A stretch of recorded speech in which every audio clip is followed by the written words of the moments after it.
اعوذ باللہ السمیع العلیم من الشیطان اللعین الرجیم بسم اللہ الرحمن الرحیم الحمدللہ رب العالمین والصلاة والسلام علی اشرف الانبیاء والمرسلین وخاتم النبیین اصدق الصادقین شفیع المذنبین رحمت للعالمین ابی القاسم محمد واہل بیتہ الطیبین الطاہرین المعصومین المنتجبین المہدیین سیما بقیت اللہ فی الارضین ولعنت اللہ علی اعدائہم اجمعین اما بعد السلام فقط قال سبحانہ وتعالی فی محکم کتابہ المجید والفرقانہ الحمید وقولہ الحق بسم اللہ الرحمن الرحیم من عمل صالحا من ذکر او انثی فلنحیینہم حیاتا طیبہ۔ تمام تر حمد و ثنا اس رب کائنات کے لیے کہ جو خالق مالک ارض و سماوات ہے۔ درود و سلام تحیت و اکرام انوار مقدسہ کے لیے کہ جو وجہ تخلیق کائنات ہیں۔ خداوند متعال عز و جل اپنی معجز نما کتاب قرآن مجید فرقان الحمید میں ارشاد فرماتا ہے، من عمل صالحا، جس کسی نے بھی نیک عمل کیے، احسن عمل کیے، من ذکرین و انثی، چاہے وہ مرد ہے یا عورت ہے، فلنحیینہم حیاتا طیبہ، ہم اس کو پاک زندگی عطا فرمائیں گے۔ تو بڑی ہی صاحب فکر و نظر سورہ ہے۔ خداوند متعال نے بڑے واضح الفاظ میں یہ بتا دیا ہے کہ نیک اعمال میں بلند درجات حاصل کرنے کے لیے کسی قسم کی بھی کوئی بیچ میں تفریق نہیں رکھی گئی کہ مرد کو زیادہ حصہ ملے گا نیکی کرنے کا، عورت کو کم حصہ ملے گا، بلکہ جو ایک کسوٹی بتا دیا ہے، وہ کسوٹی جو ہے وہ عمل صالح ہے کہ نیک اعمال، احسن اعمال، وہ اعمال کے جو خداوند متعال نے کرنے کا حکم دیا ہے، جو کوئی بھی اس پر سر تسلیم خم کرے گا، اس کو اللہ تعالیٰ اس دنیا میں بھی اور آخرت میں بھی، ہمیشگی کی زندگی میں بھی پاک و طیب زندگی عطا فرمائے گا۔ تو اللہ تعالیٰ نے پاک و طیب زندگی گزارنے کے طریقے بتانے کے لیے قرآن مجید میں بھی احکامات جاری کیے ہیں، اور ایسی ہستیوں کو بھی دنیا میں بھیجا ہے کہ جن کو دیکھ کر ہم اپنی زندگی کا لائے عمل جو ہے اس کو ہم فکس کر سکتے ہیں، ہم دیکھ سکتے ہیں۔ جس طرح مرد حضرات کے لیے اللہ تعالیٰ نے 1,24,000 انبیاء بھیجے، اور ان میں سب سے زیادہ کامل ترین انسان، مکمل ترین انسان کے جو عمل صالح کرتا ہے وہ پیغمبر اکرم حضرت محمد مصطفیٰ صلی اللہ علیہ وآلہ وسلم کی ذات گرامی ہے۔ اور خواتین میں بھی اللہ تعالیٰ نے ایسی خواتین کو چنا ہے کہ جو نیک اعمال کرنے والی ہیں، جن کے اللہ تعالیٰ کے نزدیک جن کا بہت بلند مقام ہے، کہ جن میں حضرت حوا ہے کہ جو زوجہ جن حضرت آدم ہیں، لیکن وہ نمونہ عمل اس لیے نہیں بن سکتی کہ وہ کسی کی زوجہ تو ہیں لیکن کسی کی بیٹی نہیں ہے، اور ماں ہے لیکن کسی کی بیٹی نہیں ہے۔ اور حضرت مریم علیہ السلام جو کہ صدیقہ ہے، بہت اللہ تعالیٰ نے آپ کی قرآن مجید میں تعریف کی ہے، توصیف کی ہے، لیکن آپ کسی کی زوجہ نہیں ہے، بیوی نہیں ہے، صرف ماں ہے۔ تو ایک واحد ذات جو ہے کہ جو ہر شعبہ حیات میں، ہر رشتے میں مکمل ہے اور عمل صالح کرتی ہوئی نظر آتی ہے، اور اللہ کے حکم کے مطابق اپنی زندگی گزارتی ہوئی نظر آتی ہے، وہ ذات گرامی حضرت فاطمہ زہرا دختر رسول صلی اللہ علیہ وآلہ وسلم کی ذات ہے، کہ جو کہ مکمل ہے، کامل ہیں، خواتین کے لیے ایک بہترین نمونہ عمل ہے۔ اور اللہ تعالیٰ یہ چاہتا ہے کہ ہر خاتون کو، ہر اسلامی خاتون کو جو ہے وہ ان کی سیرت طیبہ کو اپنانے کی کوشش کرے۔ اور کیونکہ آج کل ایام فاطمیہ چل رہے ہیں، اور اللہ تعالیٰ نے ہمیں یہ توفیق عطا کی ہے کہ ہم حیات ہیں ان کا ذکر کرنے کے لیے، ہمارے لیے بہت بڑا اعزاز ہے۔ تو یقیناً ہم ان کے ذات گرامی اور ان کے اخلاق حمیدہ پر تھوڑی سی روشنی ڈالیں گے۔ اور سب سے بڑی بات تو یہ ہے کہ آپ ایک واحد دختر ہے پیغمبر اکرم کی، کہ جو اللہ تعالیٰ نے آپ کو انعام کے طور پر عطا فرمائی ہے، اور آپ سورہ کوثر کی تفسیر ہیں، کہ جو آپ کی پیدائش ہوئی ہے وہ اللہ تعالیٰ نے اس کی خوشخبری سورہ کوثر میں آپ کو دے دی تھی۔ اور سورہ کوثر کی جو تمام تفاسیر ہیں وہ آج نظر آ رہی ہیں، کہ جس میں یہ تھا کہ رسول انا آتیناک الکوثر فصل لربک ونہر ان شانئک هو الابتر، کہ اے رسول ہم نے تمہیں خیر کثیر عطا کی، انا آتینا، عطا کی سپرلیٹو ڈگری، ہم نے تم کو عطا کی کوثر۔ فصل لربک، اب تم اپنے رب کی نماز پڑھو، ونہر، اور قربانی دینے کے لیے تیار ہو جاؤ، انا شانئک هو الابتر، کہ بے شک تمہارا دشمن ہی ہمیشہ کے لیے بے نام و نشان ہونے والا ہے۔ تو بی بی کی جو ذات گرامی ہے وہ اس چیز کی تصدیق کرتی ہے، گواہی دیتی ہے کہ آج دنیا میں رسول کے جو دشمن ہیں ان کا نام و نشان مٹ چکا ہے، ان لوگوں کا کہ جو آپ کو ابتر کہہ کر نعوذ باللہ پکارتے تھے، لیکن حضور کا جو نام ہے وہ ہمیشہ کے لیے باقی ہے۔ اور وہ کس طرح باقی ہے؟ بی بی جناب سیدہ سلام اللہ علیہا اور مولائے کائنات کی نسل سے جو اولاد پیدا ہو رہی ہے وہ آج بھی موجود ہے اور قیامت تک موجود رہے گی۔ تو اس طرح سے آپ سورہ کوثر کی تفسیر ہیں کہ اللہ تعالیٰ نے جو اپنے حبیب کو خیر کثیر عطا کی، وہ اس بیٹی کی شکل میں عطا کی کہ جس کا نام فاطمہ زہرا ہے، اور اس کے بہت سے القابات ہیں کہ جن سے اللہ تعالیٰ کے رسول نے اپنی بیٹی کو نوازا، جن میں آپ کا لقب بطول ہے، محدثہ ہے، رشیدہ ہے، راضیہ ہے، مرضیہ ہے، انسیہ ہے، حوریہ ہے، منصورہ ہے۔ بہت سارے آپ کے نام ہیں کہ جو پیغمبر نے دیے، اور بہت سارے نام ایسے ہیں کہ جو عرش والوں نے آپ کے نام مقرر کیے، اس لیے کہ آپ کا نام زہرا ہے۔ زہرا آپ کا نام اس طرح سے پڑا کہ آپ جب محراب عبادت میں ہوتی تھیں تو آپ کے گھر سے ایک نور ساطع ہوتا تھا جو آسمان کی طرف جاتا تھا۔ تو جس طرح سے ہم رات کے وقت آسمان پر چمکتے ہوئے ستاروں کو دیکھتے ہیں، اسی طرح سے ملائکہ مقربین جو تھا وہ اس گھر کو دیکھتے تھے جہاں بی بی عبادت کرتی تھی، تو وہاں سے روشنی پھوٹ کر آسمان کی طرف جاتی تھی۔ تو ملائکہ مقربین نے بار الہ سے پوچھا کہ پالنے والے یہ تو بتا دے کہ یہ اتنی خوبصورت روشنی ہمیں کیسی نظر آ رہی ہے کہ جیسا کوئی بہت خوبصورت ستارہ چمک رہا ہو۔ تو آپ نے ارشاد فرمایا کہ اے میرے فرشتوں، یہ میری زہرا محراب عبادت میں ہے، یعنی اس کا مطلب ہے کہ جاری نور کہ جو ہر وقت جاری رہتا ہے، اس لیے کہ تاریخ میں لکھا ہوا ہے، ارشاد ہے کہ جب آپ فجر کی نماز پڑھتی تھیں تو نیلگوں نور جو تھا وہ آسمان کی طرف پھیلتا تھا، جب آپ ظہر اور عصر پڑھتی تھیں تو زرد رنگ کا نور آپ کے گھر سے آسمان کی طرف بلند ہوتا تھا اور چاروں اطوار میں پھیل جاتا تھا، اور جب آپ مغرب اور عشاء کی نماز پڑھتی تھی تو اس وقت ایک چمکدار خوبصورت روشنی، ایک نور جو تھا وہ آپ کا پھیل جاتا تھا، اس لیے آپ کا لقب زہرا ہے۔ تو لہٰذا آپ وہ ہستی ہیں کہ جو جب آپ شکم مادر میں بھی ہیں تو اللہ تعالیٰ نے آپ کو اتنے کرامات سے نوازا ہے، آپ اتنی عظیم روح ہیں، اتنی پاک روح ہیں کہ جب سورہ کوثر کے نازل ہونے کے بعد بی بی جناب خدیجۃ الکبریٰ سلام اللہ علیہا کی شکم میں آپ آئیں تو تاریخ بتاتی ہے کہ جب حضور گھر میں تشریف لائے تو آپ نے دیکھا کہ بی بی جناب خدیجہ کسی سے محو گفتگو ہیں، تو حضور نے تجاہل عارفانہ سے پوچھا کہ اے خدیجہ تم کس سے گفتگو کر رہی ہو، یہاں تو مجھے کوئی نظر نہیں آتا۔ تو دیکھیں آپ نے کیا ارشاد فرمایا، آپ نے بہت شرما کر کہا کہ یا رسول اللہ، جو بچہ میرے شکم میں ہے وہ مجھ سے گفتگو کرتا ہے، وہ میرا دوست ہے، میرا غم گسار ہے، میرا دمساز ہے، اس لیے کہ تاریخ ہمیں یہ بتاتی ہے کہ حضور سے شادی کرنے کے وجہ سے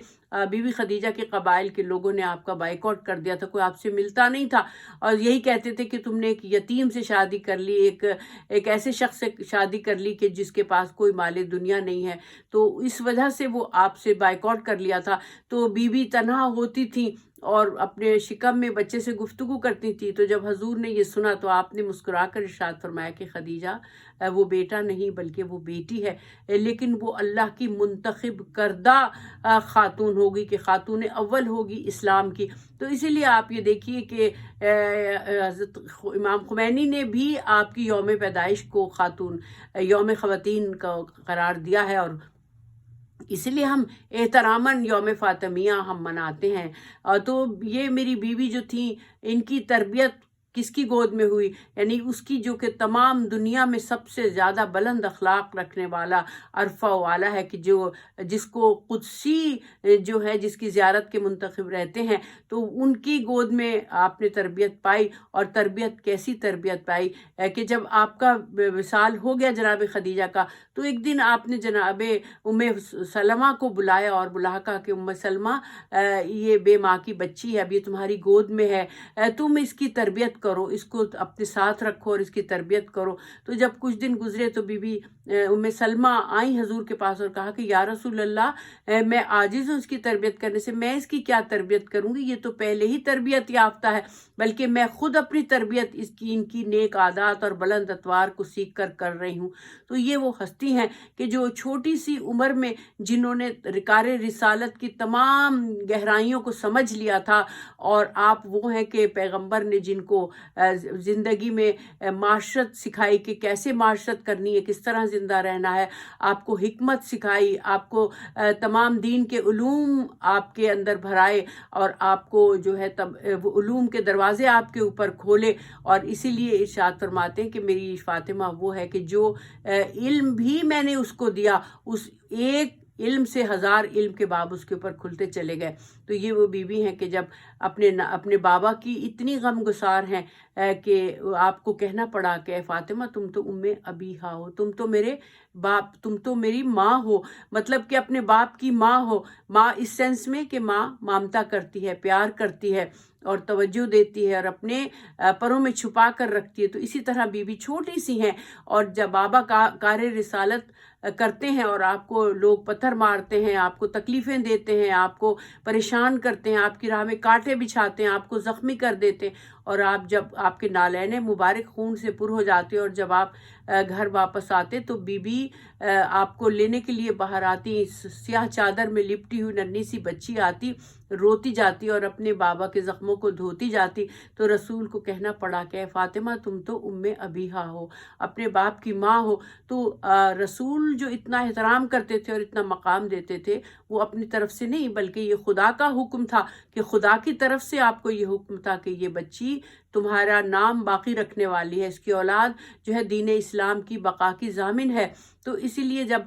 بی بی جو تھیں، آپ نے دیکھا کہ ایسا تو نہیں ہے کہ اسلام میں یہ حکم ہو کہ جب بیٹی کہیں سے باہر سے آئے تو باپ کھڑا ہو کر اس کا استقبال کرے، لیکن وہ واحد بیٹی ہیں کہ جب وہ آتی تھی تو رسول اپنی جگہ سے کھڑے ہو جاتے تھے اور آپ کو اپنی جگہ پر بٹھاتے تھے، آپ کی پیشانی کو چومتے تھے، آپ کا استقبال کرتے تھے، اور جب کہیں جانے لگتے تھے تو سب سے آخر میں آپ سے ملنے کے لیے آتے تھے، اور جب آتے تھے تو سب سے پہلے آپ سے آ کر ملاقات کرتے تھے. اور جب آیت تطہیر نازل ہوئی تو تاریخ نے ہمیں یہ بتایا کہ شہزادی کا گھر وہ گھر تھا کہ 6 مہینے تک حضور نے اپنے اصحاب کے ساتھ، جب آپ گزرتے تھے نماز فجر کے بعد، تو ہمیشہ سلام اس طرح سے کرتے تھے: السلام علیکم یا اہل البیت،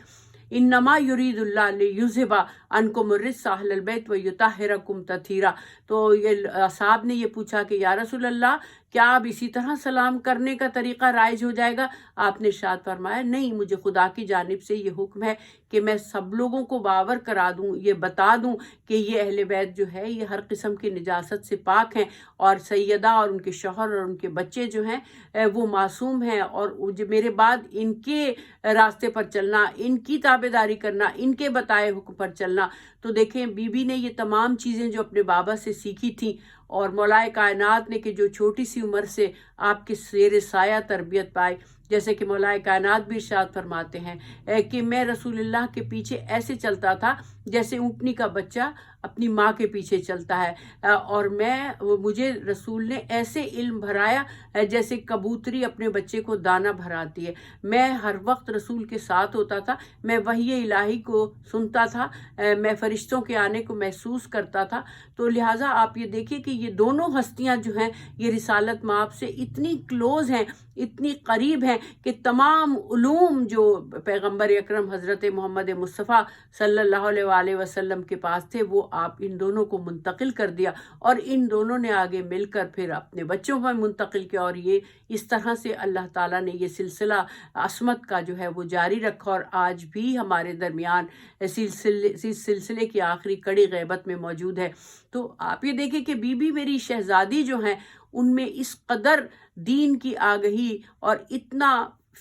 فقہ کا علوم اور اتنی عادات آپ کی بہترین تھیں کہ جو اسلام چاہتا ہے وہی آپ کرتی تھی. تو لہٰذا چھوٹی سی عمر میں آپ نے اپنے گھر میں درس و تدریس کا سلسلہ شروع کیا. بابا پر جو بھی آیت نازل ہوتی بابا تشریف لاتے، آپ پوچھتی، آپ کو بٹھا کر تمام آیات کا مطالب، تفاسیر، محل وقوع اور اس کا فلسفہ آپ کو سمجھاتے. اور پھر آپ بھی اپنے گھر میں ایسے ارینجمنٹ کرتی کہ مدینے کی بچیوں کو بلاتی اور اپنے گھر میں درس و تدریس کا سلسلہ جاری کرتی. یہ وہ گھر ہے کہ جہاں سے علم کے چراغ روشن ہوئے. تو لہٰذا یہ میری بیوی، میری شہزادی جو ہیں، آپ کا بچپنا بھی اتنا پاک و پاکیزہ گزرا اور آپ کی ابھی اوائل جوانی میں قدم ہی رکھا تھا کہ آپ کی خواستگاری جو تھی وہ ہونے لگی. ہر طرف سے بڑے بڑے سردار جو تھے وہ آپ کے لیے طلبگار ہوئے رشتے کے، لیکن جب کوئی آتا تھا رشتہ لے کر آپ خاموش ہو جاتے تھے اور انگلی اٹھا کر آسمان کی طرف اشارہ کر کے کہتے تھے جہاں ادھر وہاں سے حکم ہوگا اسی سے فاطمہ کا رشتہ طے ہوگا. اور بڑے بڑے لوگوں نے، ایک بہت بڑے کوئی تاجر تھے، وہ آئے سرخ اونٹ لے کر اور کہا، اور اس پر زر و جواہر اور دولت بھر کے لائے اور کہا کہ یا رسول اللہ یہ سب فاطمہ کا ہے، آپ فاطمہ کا عقد میرے ساتھ کر دیں. تو رسالت کو جلال آ گیا اور زمین پر پڑے ہوئے سنگریزے اٹھا کر آپ نے دور پھینکے. وہ ایسے زر و جواہر بن گئے کہ انسانی آنکھ نے ایسے زر و جواہر کبھی نہیں دیکھے. تو وہ کہا کہ تم ہمیں دنیا کی دولت سے متاثر کرنا چاہتے ہو، یہ دنیا کے تمام ظاہر اور چھپے ہوئے خزانے ہمارے ہی تصرف میں ہیں، لیکن فاطمہ کا ہاتھ میں اس کے ہاتھ میں دوں گا کہ جس کے بارے میں اللہ تعالیٰ حکم دے گا. اور پھر اللہ تعالیٰ کے حکم سے آپ نے مولا کائنات علی ابن ابی طالب کی طرف اشارہ بھجوایا اور میرے مولا آئے اور آپ نے خواستگاری کی. اور مولا کائنات سے صرف آپ نے اتنا پوچھا کہ تمہیں فاطمہ کے دینے کے لیے تمہارے پاس کیا ہے، اس کو مہر میں کیا دو گے؟ تو آپ نے کہا کہ اللہ کا رسول بہتر جانتا ہے، میرے پاس ایک گھوڑا ہے اور ایک تلوار ہے، ایک زرہ ہے. تو آپ نے ارشاد فرمایا کہ گھوڑا اور تلوار تو تم مجاہد ہو، اس کے لیے تمہیں ضرورت رہے گی، ہاں زرہ تم بھیج دو، زرہ کو بیچ دو اور اس سے جو کچھ بھی تمہارے پاس آئے وہ فاطمہ کے لیے تم اس کو مہر کے طور پر لے کر آؤ. تو آپ دیکھیں کائنات میں ایسا مختصر جہیز کبھی کسی نے نہیں دیکھا ہوگا، لیکن میری بیوی اتنی صابرہ اور شاکرہ ہیں اور میری بیوی جانتی ہیں کہ مجھے جہیز میں وراثت میں علم ملا، حکمت ملی، سیر و سلوک ملا، مجھے عرفان ملا، مجھے عمل کرنے کی قوت ملی، مجھے ایمان کی دولت ملی. یہ تمام چیزیں جو ہے یہ مجھے رسول نے وراثت میں جو دی ہیں، اس کا کوئی مول نہیں ہے. تو لہٰذا آپ بہت خوش تھیں. تو اسی لیے آپ یہ دیکھیے کہ آپ کی زندگی جب شروع ہوئی ہے تو آپ کی زندگی بھی پریشانیوں سے شروع ہوئی اور آپ کی زندگی کا اختتام بھی پریشانیوں سے ہوا. دنیا کی مصائب اور پریشانیاں اور دنیا کے لوگوں کی بے وفائیاں آپ نے صرف دین اسلام کے لیے برداشت کی. اور آپ کی یہ برداشت کا یہ عالم تھا کہ آپ نے کبھی بھی اپنے بابا کی امت کے لیے بد دعا نہیں کی. حالانکہ جو کچھ بھی ہوا وہ سب کو معلوم ہے کہ تاریخ میں کیا ہوا. لیکن میری شہزادی جو کہ چھوٹی سی عمر سے آپ نے مصائب دیکھے، جب آپ کے بابا دین کی تبلیغ کرتے تھے اس وقت آپ نے اپنے بابا کو پریشانیوں میں مصائب میں دیکھا. اور اس کے بعد جب آپ کی شادی ہو گئی اور پھر جب موقع آیا کہ بابا کی آنکھ بند ہو گئی تو آپ جو تھیں دن میں بھی روتی تھی، رات کو بھی روتی تھی. اور یہاں تک کہ مولا کائنات نے بیت الحزن آپ کے لیے بنایا، وہاں جا کر روتی تھی. تو لوگوں نے کہا کہ فاطمہ سے کہو دن میں روئے تو رات کو نہ روئے، رات کو روئے تو دن میں نہ روئے. تو یہاں تک کہ میری بیوی کے شکم پر دروازہ گرایا گیا اور محسن آپ کی شکم میں شہید ہو گئے. اور میری بیوی بہت ہی جوانی کے عالم میں تکلیف اٹھا کر جن کی 4 پسلیاں شہید ہو گئیں، 75 دن صرف زندہ رہیں اپنے والد کے بعد. اس کے بعد اپنے خالق حقیقی سے جا ملی. خدا ہم سب کو توفیق دے کہ ہم ان ایام فاطمیہ میں دل کھول کر شہزادی کا ذکر کریں اور آپ کے خصائل اور آپ کی عادات اور آپ کے علم کے بارے میں ہم ایک دوسرے کو آگاہ کریں. وما علینا الا البلاغ.